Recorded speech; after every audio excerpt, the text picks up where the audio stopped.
ओम शांति। साक्षात ब्रह्मा बाबा समान हेबाकु हेले आसंतु योग अभ्यास करिबा। मो आत्मा बाबांकर विशेष समीप आत्मा अटे। मो बाबांक ठारो दृष्टि नेउछि। मोर मस्तकरे भाग्यर तारा चमकुछि। स्वयं सर्वशक्तिमान बाबा को मु जानी पारिछि। भगवान निजे मो सहित अछंती। मु सफलतार तारका।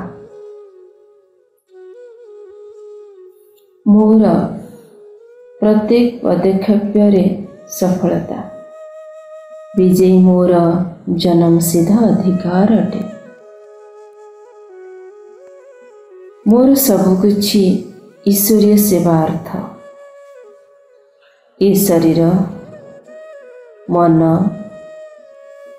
धन सबकिछि समर्पण करिछि।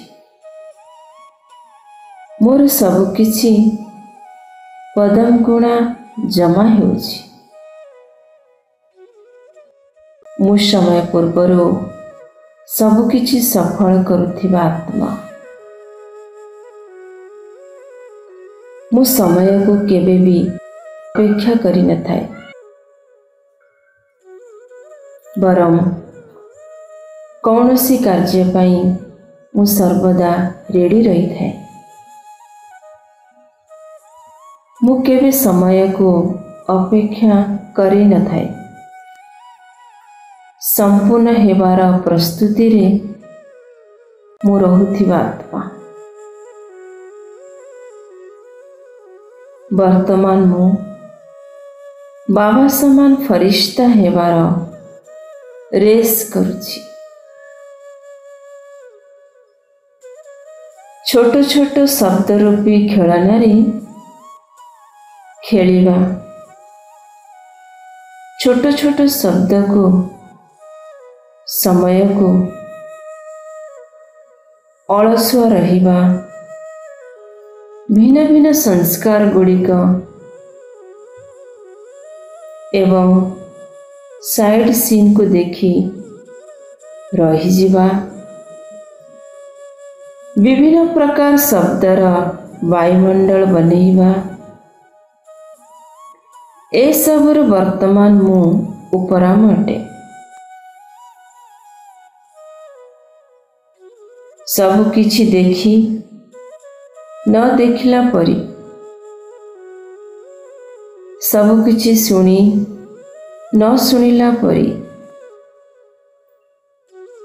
वो कौनसी कथा को प्रचार करे नहीं। सामनारे व्यक्ति बा परिस्थिति केमिति भी विचित्र है, विकराल रूप है, मु भयभीत हुए नहीं। बाबा मो भीतर जो समाने की शक्ति, सहीवार शक्ति, समेटने की शक्ति एवं निर्णय करिवार शक्ति देइछन्ति।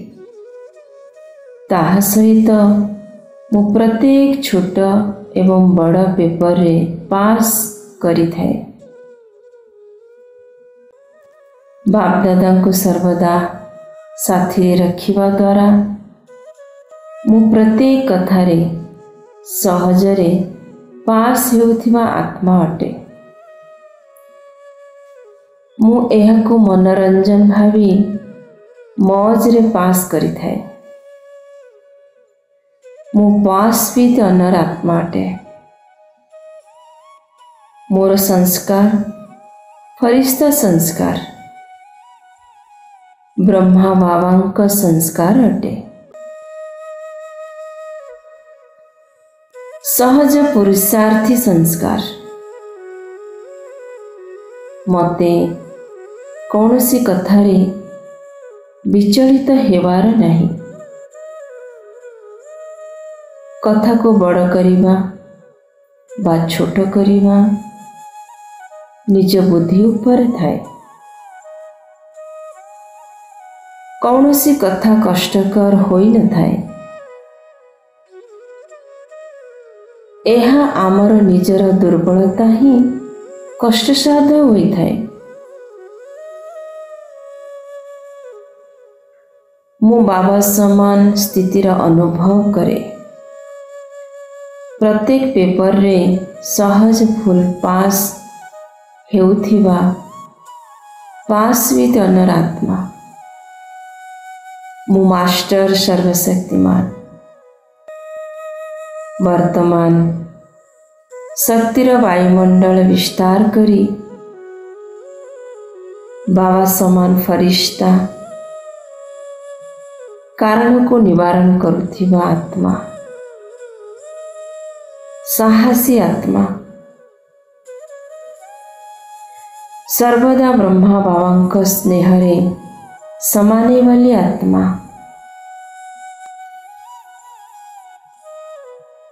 मु निश्चय बुद्धि विजयी आत्मा। ब्रह्मा बाप समान फरिश्ता अटे। ओम शांति शांति शांति।